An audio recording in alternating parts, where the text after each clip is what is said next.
Hey everybody, welcome to BODS Mayhem Hour. I'm your host, John the Bod, aka the Bod Father, and as always, I'm bringing you guys awesome interviews. And today I have on the line with me Mr. Brad Lambert. He's the vocalist and guitarist of Rusty Cooley's Day of Reckoning. And if you don't know who Rusty Cooley is, he has an epic guitar shredder. That's all there is to it. This man can play like nobody's business. They have a new EP that's out right now called Into the Fire Part 1. And they got a new single that's out called Left to Follow. This is pretty badass, I'm telling you right now. So, Brad, how's it going? It's going all right, man. Glad to be on the show, and thanks for having me. What's impressed you the most about making the EP Into the Fire Part 1? I know it's just, an EP, but what's impressed you the most? What caught your eye about it, man? Well, I would say, I don't know, I guess this is something that is not that well known. I was actually the one to track and record that album and mix it as well, so I've kind of been in kind of every phase of the creation of that thing.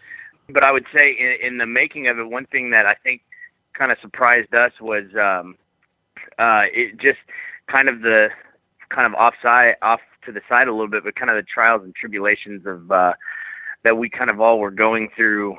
Just I think in the middle of our personal lives while we were kind of making this album, and it seemed as though kind of at times the one thing that kind of kept us glued together and kept us moving forward was actually making the album itself. And I think just the extreme stuff that kind of each of us individually was going through at the time certainly made its way onto the record with regards to kind of the energy that was put into everything. And in a lot of cases, there were things that were tracked where we kind of felt like there were some lightning in a bottle type performances where there were probably even certain takes that Rusty even did as for leads or guitar solos or guitar tracking parts where it just was landed so well right off the bat, or the way I should say it was landed in a way to where it had the vibe that felt right off the bat, that even after doing multiple takes, we always kind of felt ourselves coming back to some of those first initial takes where we had a lot of energy. So I'd say that was definitely a surprise. And the other thing, I think going into it, just with all the challenges that we faced, I don't think we anticipated it taking as long as it did. But every band I talk to and anyone you talk to, recording an album always ends up and getting it done, or an EP always takes longer than anyone predicts. So hopefully that kind of answered your question a little bit. So do you like this side of producing everything? And I know that it gives you more freedom to do what you guys want versus then to have an actual producer, and you guys can work on it anytime you want to. But do you like this side of it? I have a studio here in Houston, and I do EPs and albums all the time for other bands. But I guess I would always say there's always pros and cons to working on a project that you are also in. There's always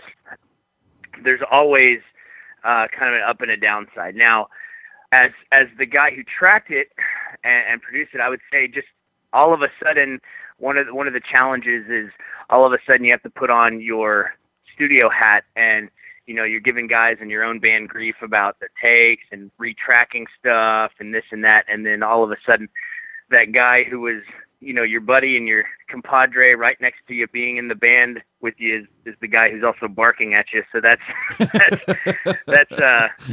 that's always a challenge. And certainly for myself as being the singer of the band, and I make fun of myself and other singers all the time when I say this, and it's truly out of love that I just, there's definitely those times when making an album when I would say to the guys, like, wouldn't it be nice if I could just walk into the studio one day and have some guy recording me, and I could just be the dumbass singer who's who's doing his part? That would be quite relieving. But there's pros and cons, and I think what's funny is the way this all came about, and with lineup changes. Looking back on it, I can't imagine it happening any other way now, and so I think with each step and each thing you go through, it's kind of a thing that puts you, that kind of gives you character and kind of gets you going in the right direction. I would say the challenge from from my end as someone who's doing this stuff is that, you know, if I'm recording my own project, what am I not doing? Recording other people. So it's there's that aspect of it too. But I would say definitely throughout the whole process it was worth it, and the location that we recorded the material at was rather unique, and I think it all kind of added to it in the end, for sure. Are there any songs off the EP that stand out more to you than any? I know these are like your guys' kids, but I mean, are there any that stand out to you? You know, you're gonna get totally the generic like band dude answer from me when I tell you that each one kind of has its own place. I would say my description of the song in terms of the general feeling is, you know, for example, the first song on the EP is called Nothing to Gain, and that one is just kind of comes out murderously swinging and brutal, and there's kind of this element where we're always kind of just trying to push it harder, and so I think there's that would be my description for that one. And then we have a song, and then, you know, just so everybody knows, we do have some goofy song titles to our names, and I'll explain why that is later. But and then we have our song. The second one is Voice of Morgan Freeman, which kind of has this righteous kind of vibe to it, cool chorus lines, and actually kind of sits more with kind of a traditional song structure. Then we have a song that's called The Storm, kind of very uplifting, rhythmic bounce in the verses and things like that. So, you know, I'm kind of just describing all the tunes, but then we have the song Left to Follow, which we just felt like had a really strong chorus, and that's why we put it out as a single. You know, it's funny because all of us are really into metal and prog and things like that, and kind of pushing things and going in different directions for things. But at the same time, we're all huge fans of bands that have kind of some of those big iconic choruses. So it's kind of like with some of these songs, and Left to Follow is a good example, is one where we went into the rehearsal room and the song kind of wrote itself, if that makes sense. And those tend to be, that's always kind of a good experience when the song writes itself. And then our last song on the EP, Guitars and Laser Beams, I also personally like because it kind of, there's kind of a switch up in the structure of the song where a lot of times you're getting these kind of brutally screamed verses in a lot of modern metal, where then you have, you know, the kill switch thing where you have this big epic clean chorus. And then in this song we kind of change it up to where we have kind of almost throwback metal vocals throughout the verses, and then kind of more of a thrash feeling chorus, and then that song kind of goes up and down and all over the place, and that one's certainly our closer. It just felt right. So I kind of gave you descriptions of why I like each song individually, but I would say personally live, no one song stands out to me in terms of preference, just because they're all so different, and they're also different to me, and they each kind of have their own place. And that was kind of a big thing that we wanted to do with this album, was have and just in the writing process in general, Rusty and Matt Huff, our other guitar players, such good riffologists and have such a good concept on theory and things like that, to where we experiment with a lot of different sounds and vibes, and we definitely wanted to make it where each song kind of stood on its own. It's all metal, it's all very heavy, but we wanted each song to kind of tell its own story. And then all of us kind of joke around all the time. It's about how much we sometimes dislike when albums come out and maybe there's one or two cool singles that came off the album, but other than that, the rest of the album sounds like it's the same song over and over again. And we're all just, you know, it's kind of like, what's the point? You know what I mean? Mm-hmm. Why go the EP route instead of just doing a full length for you guys? Some of it had to do with the fact that we were going through lineup changes at the time, and then two, because we get that question a lot actually. And then the other thing was that we decided to put out a 5-song as an independent artist who is you know, Rusty's fairly well known in the guitar community in the metal world, but as a whole the band as an independent kind of entity isn't, you know, we're not that big of a thing right now. So we're or yet anyway, I should say, hopefully. So what I would say is that we kind of wanted to do the 5-song to get it out there and get some interest in the group, and then still kind of do it as a part 1, part 2. And as we released that 5-song EP, we were kind of, the nice thing about doing it is it kind of landed us our current drummer and had material out there to where we could really say, hey, here we are, here's our thing. And then the fact that it's a part 1 kind of gives hype to the fact that there's a part 2 to where they kind of go together. And additionally, I just think in the current environment with where you have iTunes and people downloading all over the place, it was a smart move on our part, I think, from just a I guess a PR or just kind of making us known from that standpoint. What do you hope the fans take away from the EP once they start to listen to this? What do you hope that they get from it, man? Well, I hope that they want to come see the show. That's what I think. That's what I hope.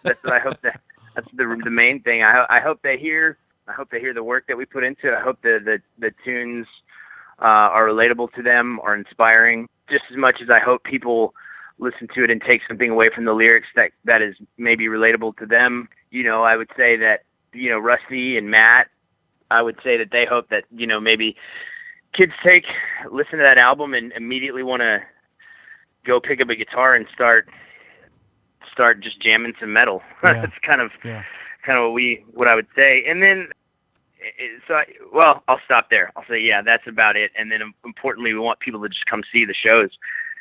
Once you guys start playing shows with this, what are they going to get when they come to see you guys at a show, man? It's super high energy. I would say that's the main thing. Super high energy to where at the end of the show, we hope that everyone is exhausted as we are, because we kind of put everything we have into it. There's been several shows where maybe in the original writing of the song, I'm sitting there going, man, maybe that melodic break section's a little bit long, or maybe that breakdown is a little bit long, and then after I'm done with maybe the second chorus or something like that, or a long vocal stretch, I'm more than happy to just kind of rock out for a little bit and regather myself. But by the end of the shows, I would say we put everything we have into them. We will leave the shows completely spent and exhausted, and we want everyone who comes to the shows to feel the same way, but in a good way, like you kind of left it all on the stage or in the pit, if that makes sense.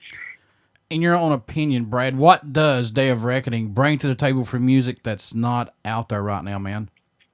I would say an honest sense of musicianship where everything is very heavy, mm-hmm. but I would say where there is high precision involved as well.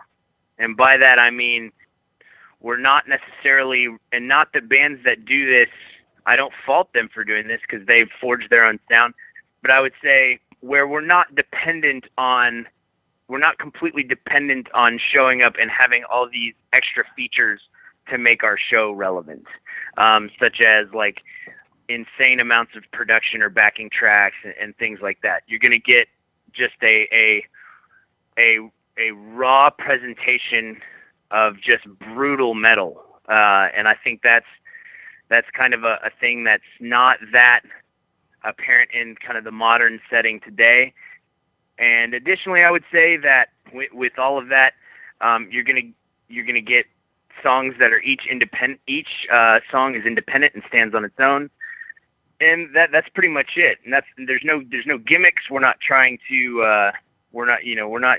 I doubt. We're gonna put on any sort of like costumes or anything like that anytime soon. You're just gonna get like an honest, intense metal show. What made you want to become a musician, man? What was that spark for you that said, man, that's what I want to do right there? I mean, I think for me personally, I've just kind of always been into it. I mean, both my parents when I was a kid were really into the arts, and as much as they were into like pushing things like sports, they kind of pushed things like just being involved in music, whether it was for me as a singer or a guitar player, because I also play. I think that was it just from a young age. And then, of course, just growing up listening to my favorite bands and things like that, I think just something about me always just drove me to say, hey, I kind of really enjoy this and like to do that. And then as I've gotten older, it just kind of is something that continues to drive me because I just know that I'm a miserable person when I'm not playing. Mm-hmm. So it's kind of, I guess each person has their thing that really kind of gives them peace, and music just happens to be one of those things. And I mean, that was all the way through, it is all the way pursuing music all the way through college, and then now continuing even further. You know, I just got to say, Left to Follow, it's a badass single from you guys, and I like your vocals on this. I like how the music's come together. So thanks for what you guys are doing, man, so far. Well, appreciate it, man, and thanks for having us, or thanks for having me on, and it really means a lot that people are taking notice, and I'm glad that things are starting to pick up, and we're excited going forward for sure. We got part 2 coming out here. Into the Fire Part 2 coming out here this fall, and we got some touring updates that we're gonna have pretty soon, and then we got a new video coming out on the 15th for another one of the tracks off of Part 1.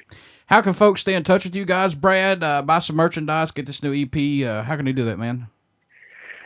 Super easy. Just dayofreckoningmetal.com is probably the easiest way to get to just kind of to get to everything. Our Facebook is facebook.com/Day of Reckoning Metal, and those are probably just the simplest ways. We always, I would say, we try to respond. We try to keep up with everybody's stuff, and so if people are sharing, posting to the page, things like that, we try to be on top of that kind of stuff. And then additionally, if for the folks who want to follow Rusty, he's got rustycooley.com as well. So dayofreckoningmetal.com and rustycooley.com, and then you can also find us on Facebook. Before I let you go, will you care to do a promo for the show? Absolutely. This is Brad Lambert of Day of Reckoning, and you're listening to BODS Mayhem Hour. Everybody stick around. We got some great music coming up, and you only hear these interviews right here on BODS Mayhem Hour and Uber City Radio. Thanks, Brad. No problem. Thanks.